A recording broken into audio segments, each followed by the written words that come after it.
So we apologize for the abrupt ending of yesterday's video. We had some technical difficulties, but our guest is just going to continue with his thought, and yeah, we're going to carry the conversation from there.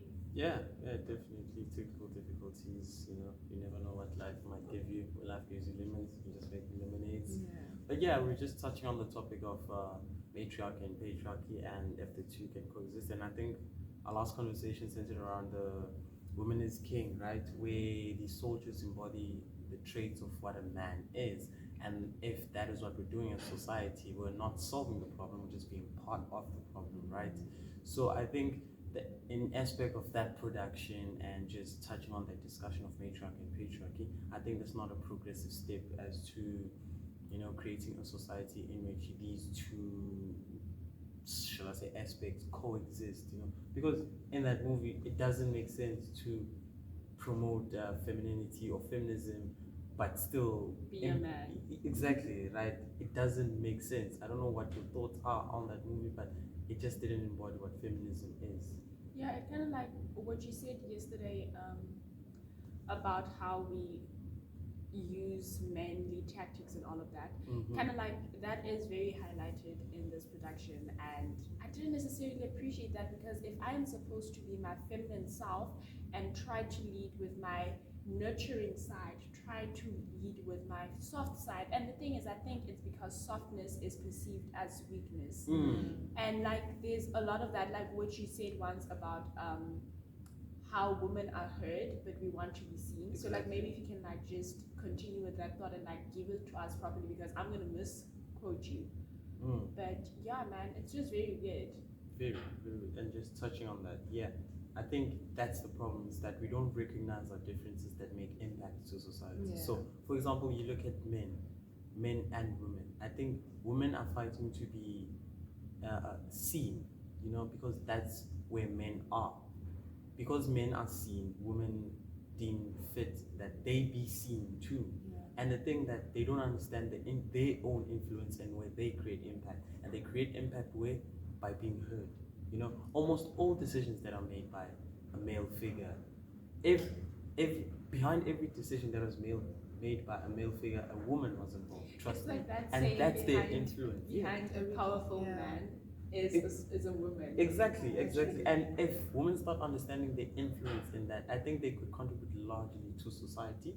Stop competing with men, because I feel if you start competing with men with regard to that being seen, I think you'll always be on a losing game, on the losing side all the time. So it's about you understanding the influence that you have. And I think women are heard. It's just that they don't recognize that. They want to be heard whilst also being seen. And the thing about men is that they're naturally seen, it's just something that they do. It's just a skill or a muscle that they exercise constantly. It just implements without them having to exude any effort to it. So that's where it is in terms of matriarchy and patriarchy. If the two can coexist, matriarchy knows that, I want to be heard. I know that I can be heard. And the men, I want to be seen. I think we can really coexist in society. I think, like, to simplify this, we can look at how we know every movie there's a camera crew. We know that with every movie there are people working behind the scene to make sure that this happens. But now, in regards to patriarchal and matriarchal societies, the thing is both these people want to be seen. So we are not dying to our ego, we're not dying to our pride, which is something I think we also spoke about yesterday. So I think what you're saying is correct in that we need to understand that and we need to be okay with that. But getting to a point where we're going to be okay with that is very tricky, because I know that we spoke about change as well, and how that is not going to be easy, and change is hard, change is difficult, we all know that. But what we need is effort, what we need is intention to come to that point. So with understanding and accepting that we have different roles and that I can still make a positive contribution. It's like if I were to give to the homeless, I shouldn't want to be on Instagram so that people can see me for that, but I still am making an impact. And I think part of that is because with recognition comes also monetary value. With recognition comes all these other benefits to it. And like I said earlier on, that we are selfish. We want to be at the top. So I think it's things like that. So just basically dying to ourselves. Yeah, definitely. And when you touched on things such as, monetary value, benefits and stuff, it's actually another thing that creates conflict in society, whereby there's a system of privilege, right? When men are seen, usually they are rewarded for that. If, for example, if a king or a son, and the son is the second born, the firstborn is a daughter, we do know that the son is the next in line, just because of their identity, right? Because they're male, they're the son, so they have to be next in line. So if we start removing that privilege that they have, nonsensical privilege is very irrational. I don't think that's really logical. Just because I'm a son, I should be the next king. I don't understand where does that come from. But I think if we just remove that, and where we set fair grounds of competition, or fair grounds in which people or the children in the family have an equal opportunity for them to contest for the throne, then I think we could be moving in the right step towards solving this patriarchy dominance thing. I think that's what we should be doing. Another thing that we should be doing, just one of the things that we also should be doing is lessen the hierarchy. The distance between the person that's at the top and the person that's at the bottom should be very short. I mean very short, because when someone is at the top, they're hard to reach. they're very hard to reach, and that's where systems of inequality exist, and that's where men and women start being unequal to each other. So if we can just start listening that, knowing that I can get to the top very quickly, I think we can make a very progressive step towards solving this issue. I think another weird thing is how you talk about these systems of hierarchy, right? And like the distance rather, is that with that often comes with it being hard to reach. I feel like that's where most of us are trying to get, because that is where the power is. And how also looking at right now what you just mentioned with the patriarchy, right? That if you are a son, regardless of whether you were the second born, the last born, or however many last person born, is that you are most likely to get that. So that is what the matriarchal system is doing as well, or rather the matrilineal system is doing, because now instead of that, the woman now gets that. So even if you were a first male born son, you still, like, the daughter is still going to get that regardless. So it's a matter of like, these societies, these systems are practicing the same thing. How do we move on from not practicing the same thing, which is basically, I think we have like provided a multiple solutions onto how we can do that. But honestly, I think that the most sensible solution, which really does not sound so sensible, is that we have a male figure and a female figure lead the country, lead the world, lead whatever social or society or system there exists. That way, it is the only way that we'll actually, I think, do less harm. Because I think that also as humans, we aren't perfect. We are going to make mistakes. But if we can have like sound-minded people come together and open dialogue, that doesn't mean that this female person and this male person are the only decision makers. No, they have advisors. We can look at the president. The president has advisors, and honestly, the president, if you're gonna cancel me, but the president is just a puppet. He's the face. He is the face, literally. He has people making decisions for him. We can look at, is it Dlamini Zuma? What's the lady? Nkosazana Dlamini Zuma. She, if anything, she is the one making most of the decisions, if we can put it so. This person is just the face. So if we can get that, but now do it in a dignified, respectable manner where all parties are heard, all parties are considered. And that is also another thing that I think with democracy. I think democracy is beautiful. But on paper, on paper, very beautiful. It can be quite stupid, because sometimes I just ask for your opinion just so you know you're heard. But I've already taken a decision. So it's things like that. We have the correct systems. We're just not implementing them correctly. Of course, some of those systems we have to take out. There are a lot of old people in the parliament. What are they doing there? If the average South African person works until the age of 60, 65, what are they doing beyond those years? A lot of old male people. Exactly. So let's bring in male figures, younger male figures, younger female figures, and of course have these elders as seniors, because also another thing that we cannot neglect is lived experience.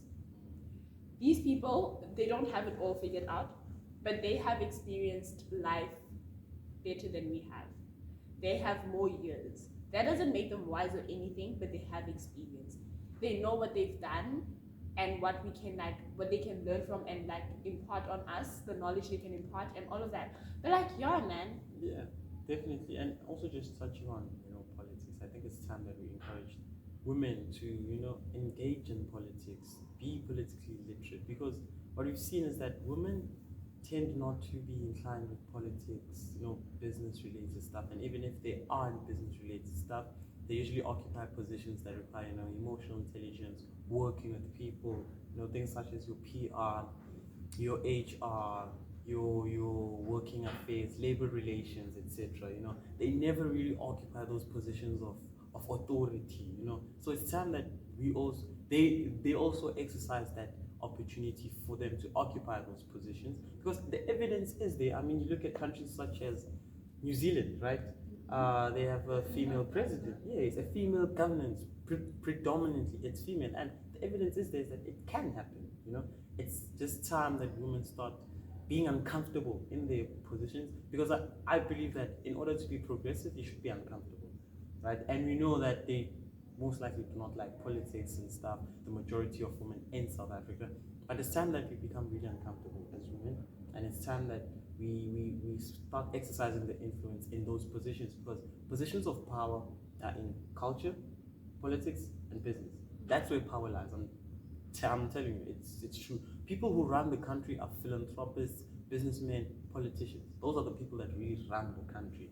You can go on and on and on and on, but those are the main people that really run the country. So if it's time to exude influence or anything of that sort, it's time that women, female figures start occupying those positions and exercising their influence, getting those positions of authority, But whilst also doing that, creating a system where men and women are able to lead from the top, right?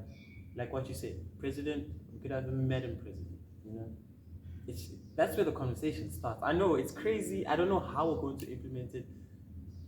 I really don't know how, but it's really a good idea. It's a good way to start getting the conversation going.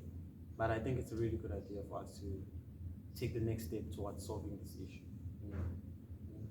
Yeah, man. So in the comment section, if you think that there's a way we can go about this and actually start implementing it, let's do it. If that means starting our own political party, let's do it. I mean, there was a point where I once wanted to be president. There's too many, right? Too many, right? And also look at coalitions, right? We can look at what's the mayor of Joburg? No. Last time I checked was in Mpomphalazi. Yeah, that's way member. Yeah. We can literally look at how she was. Now she's the DA. She's the thingy again. What is it? The mayor. She's back in power. But then we can look at how these coalitions are collapsing. There's nothing that's really holding them, because each political party is really looking out for itself, which kind of brings in the selfish human aspect in that. The greedy human, let's do good, but don't do greater than me. Yeah. And it's literally that. So I agree with you. We have a lot of political powers. We have a lot of political parties. We have a lot of churches. It's we're not looking for uniform, but let's be one thing. I feel with that, there wouldn't be so much disagreements, so much discord and all of that. And also but then also, why then do so many of these things exist? Because together as a collective we want to shine, and now that makes room for arguments, that makes room for collusions and all of that, right? So it's also a very tricky thing, to be one thing or to be divided. But that's another. And I think not really, if you think about it. Like, I get like there are some elements that are different, but like that's the same thing with the matriarchal and the patriarchal. Because before we are men and before we are women, we are human. We are like one thing, and then like while our sex makes us different from each other, we are first human and we have a common goal. What is this common goal that we have? It's to live. It's to like continue existing and ensuring the survival of humanity. But now, how do we ensure the survival of humanity while the Umoja of Kenya exists, where men are banned? I was, you know about this one man, I forgot his name now, who was, he died at the age of 82, I think, but then he had never met a woman in his entire life. So after his birth, his mother died and he was taken away to a thingy, is it called a monastery where monks live? He was taken there and he died his whole entire life. It is said that he had never seen a woman. So I'm like, because women were banned there. And I'm like, these things are the exact same things. There really is no difference between the patriarchy and the matriarchy. The thing is, how do we come together? I don't know, but it's really frustrating me. Like, we keep coming back to this, and I know that we have like provided solutions again. We have like given answers, but I feel like there should be this one solution, and maybe that is a really great expectation from me. But how do we come to a point where we just die to our nature? Maybe a part of it is just surrendering to God. That's the answer. That's really the answer, because I said in the before the video cut off, but like I was emphasizing or echoing, and I feel like throughout this series we've been echoing, or I've been echoing, the necessity of God, because God created male and female. He has authority over it. The problem is humankind decided to walk away from that and do their own thing, and because of that we're now living in the repercussions of the actions that they did. We're now living in a society that like creates a gender identities. This is what a male man is, this is what a female is, and this and that. And we live in patriarchy, matriarchy, whereas there's two different extremes. And now we're wondering, but like, how can we coincide? How can we coexist with one another? How can we live in a peaceful harmony? It's simple when we surrender to God, because the truth is human beings were very selfish, very, very selfish. We're prideful, we're selfish. And then you get like people that are in powerful positions that use their power to be gods. To be gods, basically. Do you understand? And then again, the repercussions of that. So my answer is very simple, guys. We go back to scripture, we live according to that, because whether we like to admit it or not, religious does play a huge role in someone's life. Culture, religion, those things play a huge role. Because, for instance, cultures, even traditional cultures in South Africa, you look at the Xhosa culture, the Zulu culture, those cultures, especially when it comes to influencing a man's masculinity, it plays a huge role. So when we go back to that and we're like, okay, but like, why and how do we move forward as a country? We need to acknowledge those aspects that society wants to ignore, because they feel like religion doesn't play a role when it actually does. So, you know what always bothers me? When a person says they do not conform to societal norms. That is one thing I'll never understand. So you don't believe in non-conformists? No, not really. No. To like 90% don't believe in them, because my thing is, for there to be social norms means socialization has taken place, and now you're telling me that you have not been socialized. And you know what's crazy? Every person has been socialized. Regardless of how much we can try to like run away from it, it's just the extent to which you're socialized. It's a matter of like, are you able to discern from what is right and what is not right?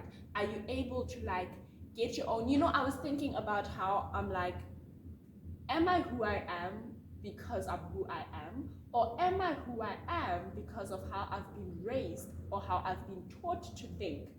And it's like literally questions like that I feel like more people should ask themselves, because we take elements of the people around us. We absorb qualities, like you are going to tell me something I didn't know, and now I'm going to start thinking about it, and then I'm going to end up believing in that as well, because you have now exposed me to something I wasn't aware of. And I'm like, this is such a great thing. This thing has so much substance and value in my life. I should start adopting this. Already, that is the first process. That is the first step of socialization. You have socialized me to behave in this certain manner, to now think like this. So now, how are you telling me that you do not conform to social norms? If you're telling me about gender, if you're telling me now about gender, what is a man? We have provided you with all of these things that make a man. We have provided you with all of this information that makes a woman. And now when we look at the queer community, we can see that there's literally influences or characteristics of male and female. That in itself is conforming to gender norms. If we look at people who say that they are not racist, there are literally things that they say that can be no, that is something a racist person would say, because we know this information. So now with the matriarchy and the patriarchy, they are one and the same thing. Yeah. They are one and the same thing. It's just a matter of stop being stupid. Stop being stupid, bro. Wow. Man. Wow. I guess that's yeah, man. That's definitely it. Those are some fire remarks, closing remarks. Those are just fire. Those are just fire. But really, if we start implementing those ideas, those solutions, just one step at a time. Let's not expect things to happen overnight. Just one step at a time. And I think these are ideal solutions. They're real ideas that can be implemented to solve the issue just in general. So it's all about implementation, and it's going to get uncomfortable. That's it. Yeah, man. So let's further the dialogue on the YouTube comments. Do send us a voice message on Anchor. I know we can find you on Safe Space. We can find you on UW's Radio. Where else can we find you? Okay. Find me UW's Radio. You find me everywhere. Content. I'm there. The Debating Union. You can find me there. You can find me at STEP program. The STEP program it's just ended right now. I was in a entrepreneurial training of the STEP program here in UWC. What do you do? So it's basically entrepreneurship. I started a business with some members of mine where we just raised capital, where we raised profits, just exercising what business is, knowing what a business is, knowing what an entrepreneur is and the different aspects of entrepreneurship in South Africa. How can we grow the economy as potential entrepreneurs wanting to make social, environmental and economic change. But yeah, that's about it. Yeah, Safe Space. You know what you do, Safe Space, that's safe_space on Instagram, Safe Space on YouTube, Safe Space on Facebook, and yeah, why drink coffee? Hey, you don't need so much chocolate, yeah. But thank you for having me, guys. Thank you, ma'am. Yourself. I mean, she's been co-hosting the whole season, so you should know by now. But anyway, anything new we need to know about? How's For His Kingdom going? Oh yeah, I have a Bible study with my best friend, and we have an Instagram page for His Kingdom. Marlies will link it down. If you want to be plugged into a godly community, you can hit us up, and yeah, we're here for it. And then right now we have TikTok, Marlies Mackenzie. We have my business account. We are doing some really great stuff. This it's Monday. If you're seeing this, just know that it's Monday. That means that on Saturday, we had a night market at the Square Night on the Square Market. So yeah, man, we're doing great. Make sure that you follow us. I am coming up as I'm an upcoming artist. We're doing some really great stuff. Photography is on the rise. Ayo, man, just art and excelling in this creative space and living my purpose. Hey. Manda. So, hey, man. Please don't do that. Love and light, y'all. Peace.